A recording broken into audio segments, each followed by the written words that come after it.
기쁜 소식 전하는 바오로딸.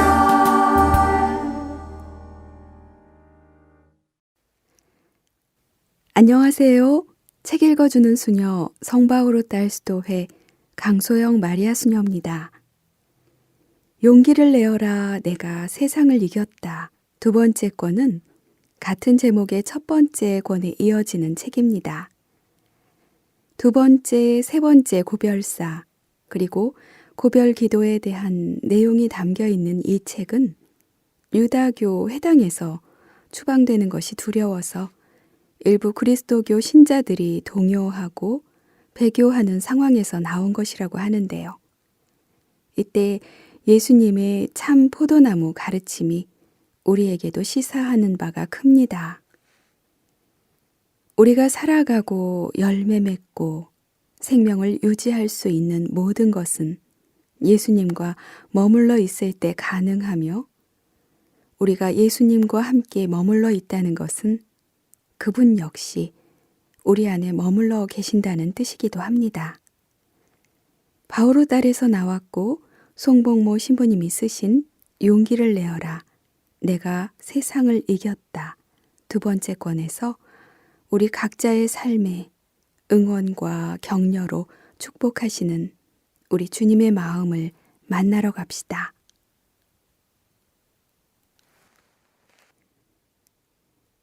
용기를 내어라 내가 세상을 이겼다. 두 번째,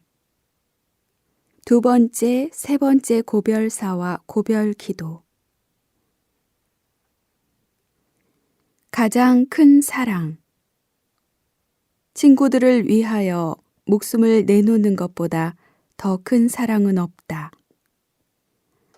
요한복음 15장 13절.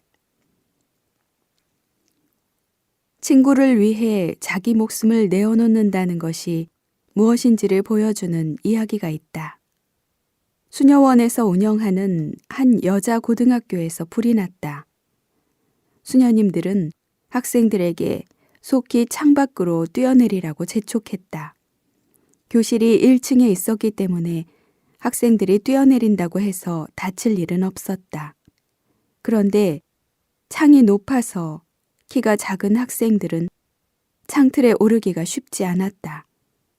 불길이 무섭게 번지고 있는 상황에서 한 키 작은 여학생이 창틀에 올라가려고 애를 썼지만 도저히 올라갈 수가 없었다. 그런데 이미 창틀에 올라가 막 뛰어내리려던 한 친구가 그 모습을 보았다. 그 친구는 다시 교실로 뛰어내리더니 키 작은 친구를 안아 창틀 위로 올라가게 해주었다. 덕분에 키 작은 여학생은 학교 마당으로 뛰어내릴 수 있었다. 그 순간 성난 불길이 교실 전체를 덮어버렸고 키 큰 여학생은 불길 속에서 나오지 못하고 말았다.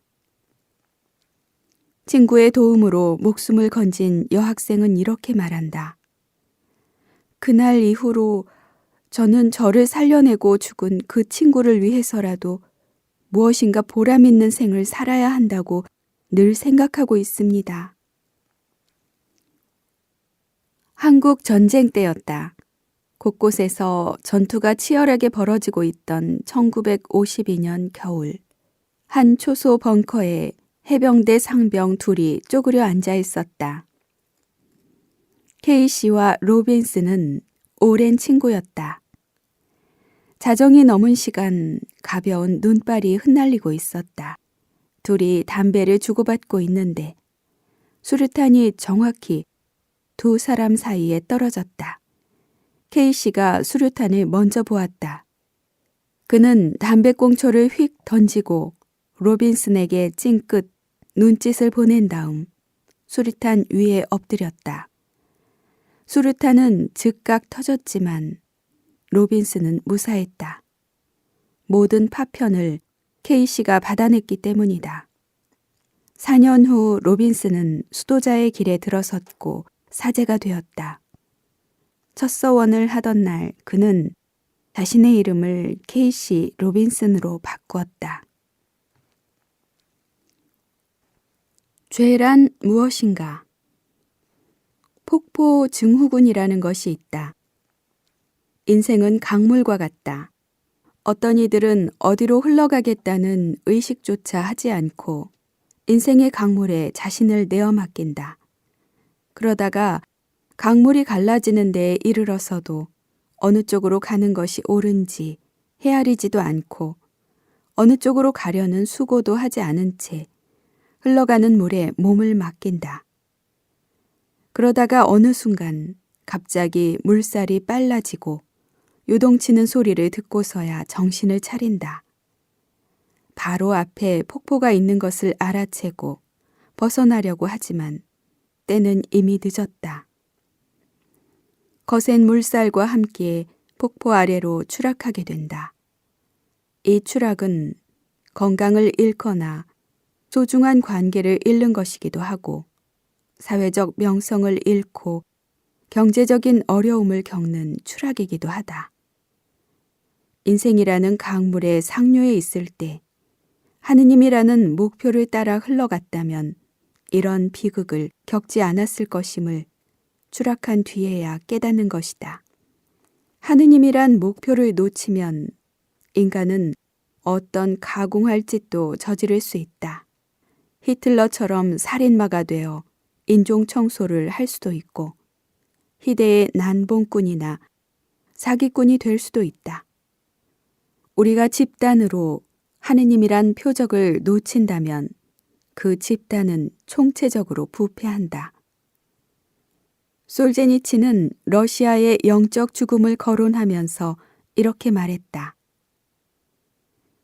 만일 누군가 나에게 이 나라를 삼켜버린 그 파괴적인 혁명의 주 원인이 무엇인지 간단 명료하게 말해보라고 한다면 사람들이 하느님이란 표적을 놓쳐버렸기에 모든 일이 발생한 것이다 라고 반복해서 대답할 것이다. 십자가 사건을 불편해하는 이들. 오늘날 어떤 신자들은 자기 십자가를 안고 가는 것은 물론이요. 주님의 십자가 죽음조차도 받아들이기 힘들어한다. 사랑의 하느님이라면서 굳이 예수님을 희생시키실 필요가 있었냐며 십자가 사건에 대해서 불편해한다. 예수님이 십자가에서 우리의 죄값을 대신 치러야만 우리 죄를 용서하시는 하느님이라면 그런 하느님은 피를 보아야만 직성이 풀리는 신과 다를 바 없지 않느냐는 질문을 던진다. 이런 사람들은 결국 예수님의 희생적 죽음이 우리 죄를 치워버리고 부활의 기쁨을 선사하신 것도 부정하게 마련이다. 왜 하느님은 십자가 없이는 인간을 용서하실 수 없을까? 왜 하느님은 무죄한 당신 아들의 희생 없이는 인간을 용서하실 수 없는 것일까? 성서학자 스토트는 십자가 사건을 이렇게 해석한다. 죄의 핵심은 사람이 하느님의 자리를 차지하면서 하느님을 대신하려는 것이고 구원의 핵심은 하느님이 사람의 죄를 지고 가시면서 사람을 대신하는 것이다. 사실 사람의 아들은 섬김을 받으러 온 것이 아니라 섬기러 왔고 또 많은 이들의 몸값으로 자기 목숨을 바치러 왔다. 마르코복음 10장 45절. 솔제니친이 구소련의 반체제 인사로 낙인 찍혀 시베리아 강제 수용소에 갇혀 있을 때의 일이다. 강제 노동에 시달리던 어느 날 그는 인간의 한계에 다다랐음을 느꼈다. 마침내 그는 들고 있던 삽을 내던지고는 땅바닥에 털썩 주저앉아 감시관이 자기를 죽을 만큼 두들겨 패주기를 기다리고 있었다. 될 대로 되라는 심정이었던 것이다. 그는 반항하는 수감자들에게 감시관들이 어떻게 하는지 수도 없이 보았기 때문에 그들이 오기만을 기다리고 있었다. 그런데 그러한 일이 벌어지기 전에 동료 수감자 하나가 솔제니친에게 조용히 다가왔다. 그는 한마디 말도 하지 않고 땅바닥에 십자가를 그려 보이더니 서둘러 지나갔다. 솔제니친은 땅에 그려진 십자가를 응시했다. 그 순간 그 십자가가 그의 모든 절망을 바꿔놓기 시작했다. 솔제니친은 이렇게 고백한다. 나는 그때 소련 공산당보다 더 큰 힘이 존재한다는 사실과 모든 인류의 희망은 이 작은 십자가로 상징될 수 있음을 깨달았다.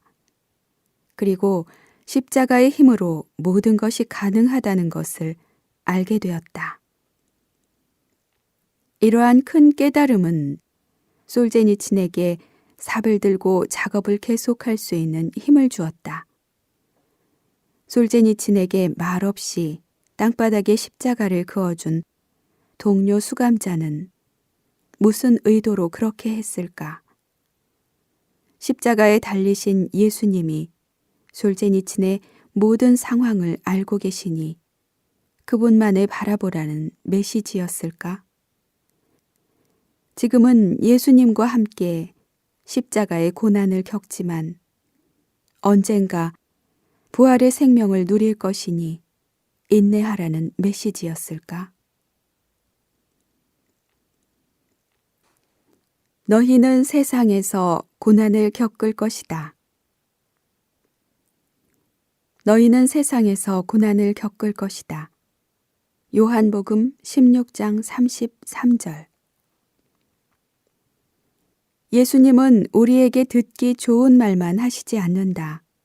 우리가 이 세상에서 겪게 될 고난에 대해서도 솔직하게 알려주시는 이유는 이 세상살이가 고통으로 점철되어 있다는 사실을 있는 그대로 알려주시기 위해서다. 그래야만 강한 믿음으로 마음의 준비를 할 수 있기 때문이다. 이 세상은 본향이 아니기에 우리는 이 세상에서 영원한 안정을 찾을 수 없다. 예수님은 우리가 이 세상에서 고난을 겪을 것이라고 하시건만 어떤 목자들은 양들이 듣기 좋은 말만 골라서 한다. 예수님만 잘 믿으면 환난을 겪지 않을 것이라며 삼박자 축복만 가르친다. 신자 여러분, 여러분이 새벽 기도에 열심히 참석하고 11조를 착실히 내면 승진, 합격, 학위 취득, 사업 성공, 금메달 획득을 가로막고 있는 예리고성이 무너지고 요르단강이 갈라질 것입니다.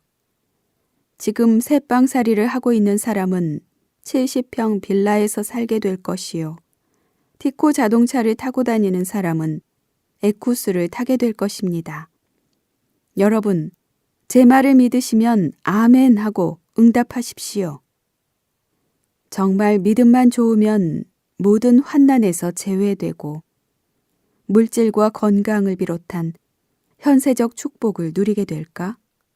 그렇다면 누구보다도 믿음이 좋았던 바오로 사도는 왜 그렇게 고난을 수도 없이 겪고 몸에는 한평생 가시 같은 고통을 달고 다녔을까? 그리스도교 신앙을 갖는 것은 안락한 삶이라는 보증수표를 받는 것이 아니다.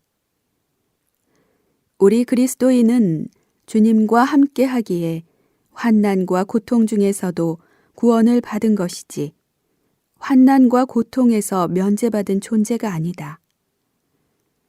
참된 신앙생활이란 거짓된 좋은 말을 믿기보다 거칠고 불편해도 진리를 추구하는 것이다. 예수님은 제자들이 당신 때문에 세상의 축복보다는 박해를 받게 될 것임을 분명히 말씀해 주셨다.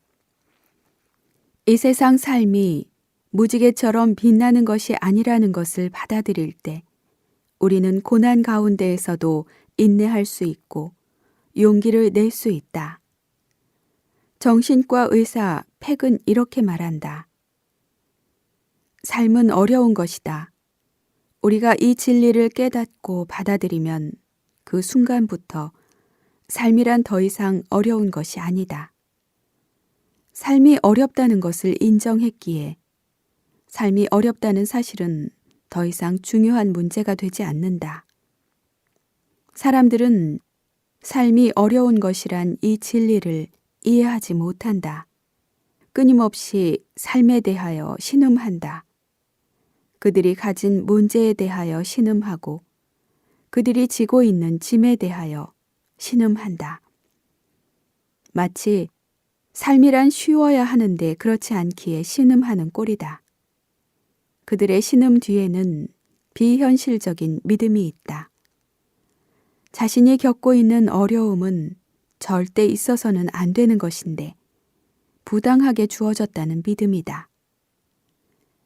삶이란 문제들의 연속이다. 우리는 삶의 문제들 앞에서 신음하기를 바라는가? 아니면 해결하기를 바라는가? 고통을 기꺼이 받아들여야 비로소 그 고통 안에서 쉴 수 있다. 고통을 못 견뎌 하거나 피하려 하면 점점 힘들어지면서 끝내는 견디지 못해 최악의 상태를 맞게 된다. 고통을 인내하면 비록 그 고통스러운 상황은 그대로 존재하지만 우리 마음엔 평화가 자리하게 된다. 고난을 통한 믿음의 성장. 시냇물이 흐르는 것을 방해하는 모든 돌을 치워보라. 그러면 시냇물은 아름다운 노래를 잊어버릴 것이다. 옛사람의 격언에서 주님만 잘 믿으면 고통이 없을 거라고 말하는 목자만 문제가 있는 것이 아니다. 그리스도인들 가운데 적지 않은 사람이 이런 환상을 갖고 있다. 사랑의 하느님은 우리가 실업자가 되고 병에 걸리고 재난을 당하지 않도록 반드시 막아주실 것이라는 왜곡되고 비현실적인 믿음을 갖고 있는 것이다. 주님이 우리가 이 세상에서 고난을 겪을 것이라고 말씀하신 것은 그것이 사실이요, 인간의 현실이기 때문이다. 그래서 바오로 사도는 새로 신자가 된 이들에게 이렇게 말하였다. 여러분은 그리스도를 위하는 특권을, 곧 그리스도를 믿을 뿐만 아니라 그분을 위하여 고난까지 겪는 특권을 받았습니다. 필리피서 1장 29절. 우리는 필연적으로 많은 환난을 거쳐 하느님의 나라에 들어가야만 합니다. 사도행전 14장 22절 필자 직역. 고난을 편안하게 받아들일 수 있는 사람은 아무도 없다. 고통과 질병, 죽음과 상실을 어떻게 반길 수 있겠는가? 그런데 어떤 이들은 더욱 적극적으로 고난을 받아들인다. 실존주의 철학자 가브리엘 마르셀을 소개한다. 마르셀은 삶을 문제가 아니라 신비로 대해야 한다고 역설하며 내게 절실히 필요한 것은 병고와 가난이다 라고 말했다. 마르셀은 미친 사람인가? 도대체 왜 이런 말을 했을까? 그 까닭은 병고와 가난을 통하여 하느님을 첫자리에 둘 수 있기 때문이다. 먹고 살기에 바빠서 너무도 쉽게 삶의 본질을 잊어버리는 인간에게 병고와 가난은 다시 하느님을 바라보게 하는 기회라고 여겼기 때문이다. 사실 나는 몇십억을 벌고 나니까 비로소 인생의 의미가 무엇인지 깨달았습니다. 대기업의 임원이 되고 나서야 삶의 우선순위를 바로잡게 되었습니다. 제 이름 석자를 세상 사람들에게 알린 지금에야 하느님과 관계가 깊어졌습니다. 라고 말하는 사람이 있던가? 하지만 병고와 가난이 지긋지긋했지만 덕분에 인생의 목적과 하느님에 대해서 잘 알게 되었습니다. 라는 말은 들어보았을 것이다.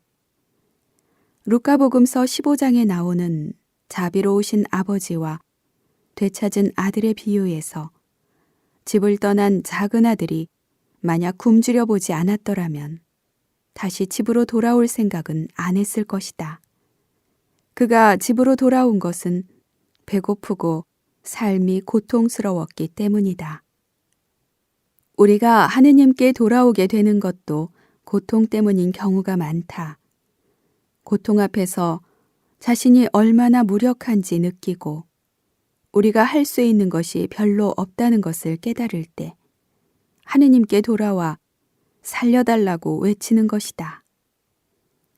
고통은 세상사의 정신을 뺏긴 인간들을 일깨워 하느님과의 진정한 관계를 다시 세우도록 돕는 매개체다. 고통은 우리 삶에 무엇이 잘못되었는지, 어떤 변화가 필요한지를 알려주는 은혜로운 도구다. 시편 119장에서 시인은 고통을 겪기 전에는 제가 그르쳤으나 이제는 당신 말씀을 따릅니다. 67절 제가 고통을 겪은 것은 좋은 일이니 당신의 법령을 배우기 위함이었습니다. 71절 이라고 고백한다. 빙점이란 소설로 우리나라에도 널리 알려진 미우라 아야코는 폐결핵과 직장암 등 여러 병에 걸려 몇 번이나 죽음의 문턱을 넘나들었다. 병약한 육신을 이끌고 한평생을 살아야 했던 그녀는 이렇게 고백한다. 병들지 않고서는 드릴 수 없는 기도가 따로 있습니다. 병들지 않고서는 믿을 수 없는 기적이 따로 있습니다. 병들지 않고서는 들을 수 없는 말씀이 따로 있습니다. 병들지 않고서는 가까이 갈 수 없는 성소가 따로 있습니다. 병들지 않고서는 우러러 볼 수 없는 얼굴이 따로 있습니다. 오, 병들지 않고서는 나는 인간이 될 수조차 없습니다. 용기를 내어라. 내가 세상을 이겼다. 1956년 마틴 루터 킹은 20대의 젊은 목사였다. 그는 우연히 로자 파스크가 탄 버스에 같이 타고 있다가 흑인들의 인권을 위해 싸우는 지도자가 되었다. 당시 버스 앞좌석은 백인만 탈 수 있었는데 흑인 여성인 로자 파스크가 거기에 앉아 있다가 일어나기를 거부하자 쫓겨나게 되었다. 뒷좌석에 앉아있던 킹 목사가 그 장면을 보았고 그것이 버스 보이콧 운동을 시작하는 동기가 되었다. 보이콧이 확산되자 킹 목사는 백인들이 자기를 죽이려 한다는 소문을 듣는다. 며칠 후 새벽에 전화가 왔다. 사흘 안에 떠나지 않으면 킹을 죽이고 집을 폭파하겠다는 협박이었다. 킹은 불안과 공포 때문에 잠을 이룰 수 없었다. 그는 커피 한 잔을 타서 식탁에 앉았다. 침실에는 아내가, 요람에는 태어난 지 2달 된 아기가 자고 있었다.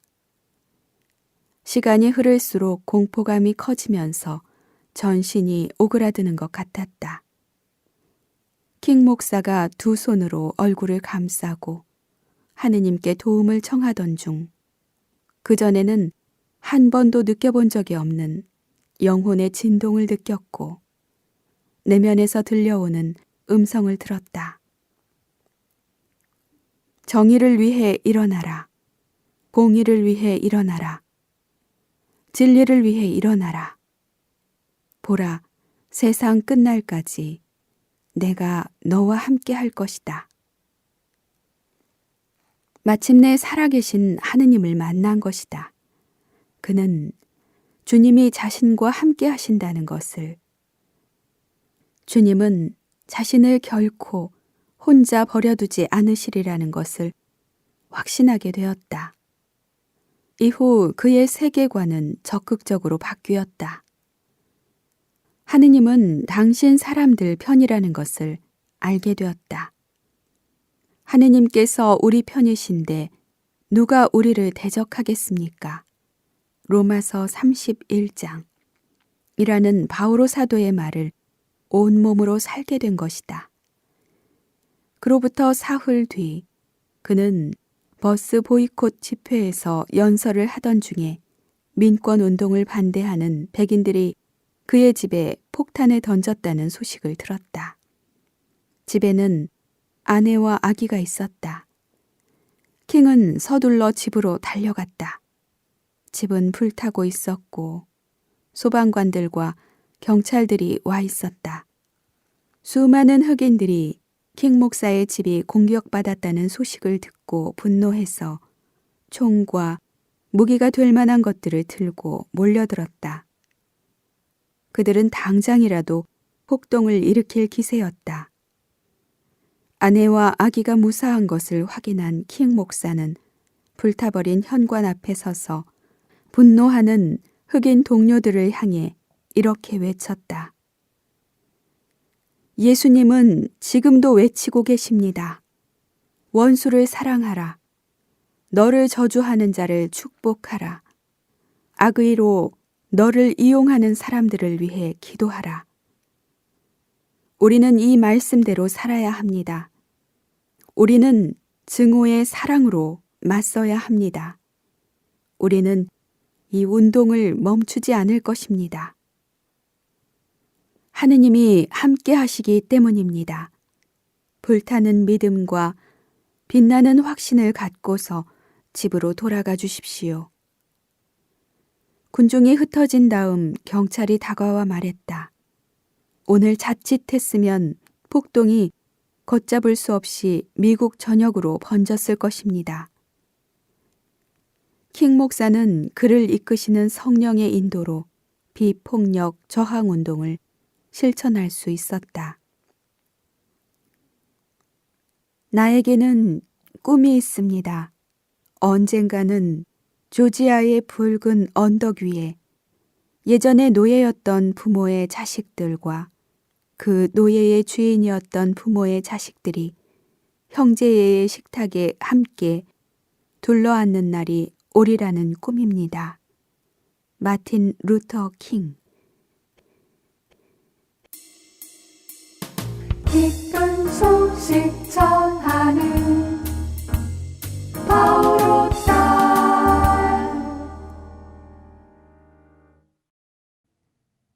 더 좋은 콘텐츠 제작을 위해 여러분의 후원을 기다립니다. 고맙습니다. 후원 문의는 더보기란을 참고해 주세요.